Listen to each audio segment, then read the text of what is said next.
I read a lot of philosophy because I had the belief that with enough awareness and a well-designed system, the human species could flourish. I realize now no system will ever work because human beings are only interested in pursuing their own selfish interests at the expense of others. During that time, I read a book, The Fountainhead, in which the heroine took the most exquisite piece of art, a porcelain figure, and flung it down an elevator shaft. At the time, I couldn't conceive of why anyone would do something like that. In fact, I've spent a lifetime saying hello to my dreams with focus and conviction while ignoring what is. In the last couple of years, I've lost all hope, not because your message is incorrect or because I can't create, but because there is more to it than that. You cannot minimize what goes on out there with a single pleasant-sounding word like contrast. You come down here, take a body, be subjected to a childhood of abuse, an adult life of business failures, betrayal, financial ruin, divorce, and constant barrage of exploitation from your fellow man and big business, and then stand before me with this message. How many people in history are capable of doing that?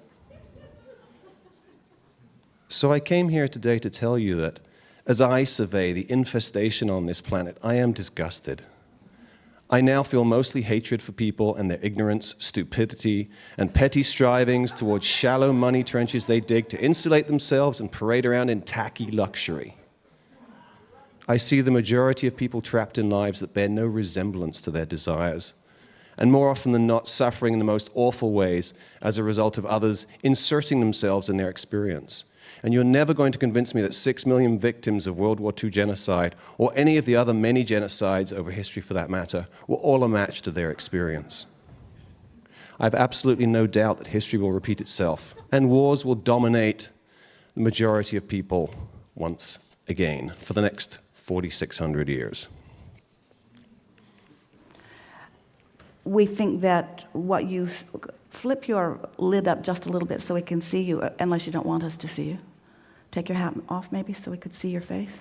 I don't really want to be videotaped. In fact, your staff is very insistent on videotaping me, and that's not really what I wanted. Well, take the camera off of him. It's all right. Take the camera off of him. And we are not going to try to make anything happen. We just want to look at you ourselves. So we don't disagree with anything that you've said. And we would not for a moment express, you can videotape us. We would not for a moment express that there is anything inappropriate about the perspective that you found. And anyone with a reasonable mind, which includes everyone in this room and those looking on, would agree in part to a lot of the things that you've said, that there are, we'll use more words than contrast, there are horrendous, unfair, unthinkable, unspeakable acts and behaviors and perspectives that are going on all around the world. In other words, this is a world of contrast of immense proportions. And when we say that it's the best of times and the worst of times, we're not kidding, because the contrast does get greater and greater. Man's ability to inflict pain and harm upon one another is also increasing, as is man's ability to find love and harmony. And we get how when you are part of a world that has access to so much information and so much detail that sometimes it defies the, it would make you feel foolish to put your head in the sand and pretend that unspeakable things either have not happened or are not happening, because the fact of it is they're happening all around you. But having said all of that, we also know that every one of you came forth into these human bodies and these bodies of beasts with clear foresight of what was here. Not one of you was told or believed that everything was all smoothed out. Not one of you wanted that, because you believed that you would carve your life out of the content of that which was here. And none of you would have come forth if there had been a promise that you would have not had choices. That's the most important thing. It's hard to believe when people are living unwanted things. It's hard to believe that they have been given free will and that their choices are being honored, because it's hard to believe that someone would choose something unspeakable or unthinkable or horrific or horrendous. It's hard to believe that. And that's why we are here having conversations with those who are interested, because we agree with you. People don't realize that they're making those choices, so it feels like it's something that's being done to them. And the reason that they don't believe that they're making those choices is because not one of you, or it would be a rare few of you, would acknowledge that I would do, or anyone would do, these unspeakable things to myself. So it makes you believe that there must be some other factor involved. There must be some source of darkness. There must be some source of badness. There must be some cosmic debt to pay. You come up with all kinds of things in your explanation of the unwanted things.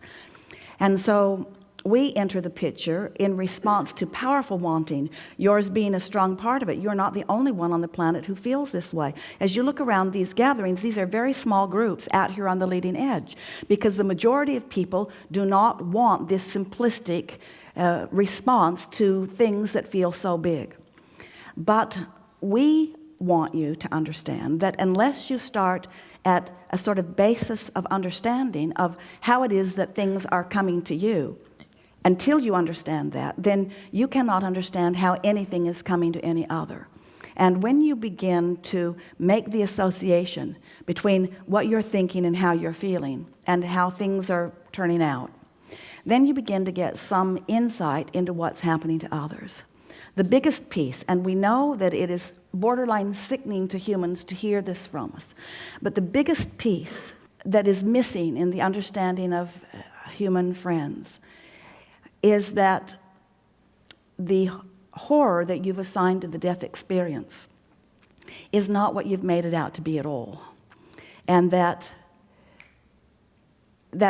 one of the advantages that the beasts give to you, is that they come and go and come and go and come and go and come and go and come and go and come and go, because they reach levels of maturity so much more easily. And so the joy that they feel is proportionately greater. In other words, even though often they come to what you would call some terrible end, that terrible end is very brief in relationship with the delicious romping that they've been experiencing. Absolutely. And humans do not allow themselves that benefit, because humans are so busy speculating the what has gone wrongness that they hold themselves in vibrational discord with the rightness that their own individual lives have actually carved out.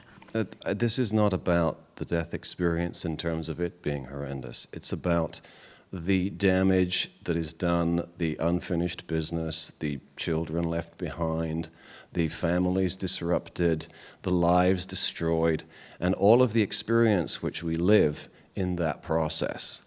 Well, you see what you are doing, and it is unique to you in that your caring is greater than most feel. But what you have done is you are taking upon yourself, through your attention to detail, the burdens of the discomfort of the lives of so many over which you have no creative control. So the darkness that you are feeling and the horror of it, the injustice of it, is because you personally cannot do anything about any of that. But we want to say to you, you're taking so much more of it on yourself than is yours to take, and that any individual that is experiencing any of the pieces of that you're defining is not feeling as badly about it. At one point, early in her experience with us, Esther was watching something on television. It was something that had happened in another part of the world, and it had happened to children, and the mothers were wailing, and as Esther was watching it, she was beside herself with discomfort. And she said to us, Abraham, if I am feeling this much discomfort over watching something from which I am so completely removed, what must it be like for those people who are in the midst of all of that? And we said to Esther, your pain in this moment is greater than theirs, because the contrast between who you are and what you are living and what you are allowing right now is greater. And because in the midst of that, other things are happening to them, other coping mechanisms are taking place. That's the most significant thing. So you do a real disservice to yourself, and we're not trying to talk you out of it because you're launching all kinds of global rockets of desire, but we're just saying to you that you will not be able to sort yourself out of this by getting more and more specifics. We have never heard more articulate conversation. We have never heard words come together more accurately or comprehensively. You are really good at conveying what you are feeling, and you've taken on yourself the discomfort and discord of maybe millions of people and directed it to us in perhaps the most profound and powerful way that we've ever experienced it. And in all of that, we only have simplistic answers for you. Those answers are, life is supposed to be good, not just for Esther and not just for some, but for all of you. And when it isn't, something has gone terribly wrong. Yeah. And every single time, the thing that has gone terribly wrong is that an orientation or a perspective has been developed and practiced to the point that other evidence can't come in. In other words, when you have decided something in a very powerful way, then it must be, because law of attraction will always present to you exactly the package that you are practicing all day, every day. You've got no argument with that. And so we do not sense that your life reflects this now in this powerful way. At one time, yes. But we want to say to you that you are taking more upon yourself. This is really what we would like to say to you. In the same way that Esther, through allowing Abraham, is a voice that really perpetuates more and more people coming into their personal alignment and allowance. That when someone is articulate and accurate as you are, presents an opposing point of view, that you are, in essence, not creating for the masses, but you are presenting a vibrational forum that allows that grid to fill in more easily. Because you cannot be a vibrational match to something without perpetuating it. You just cannot be.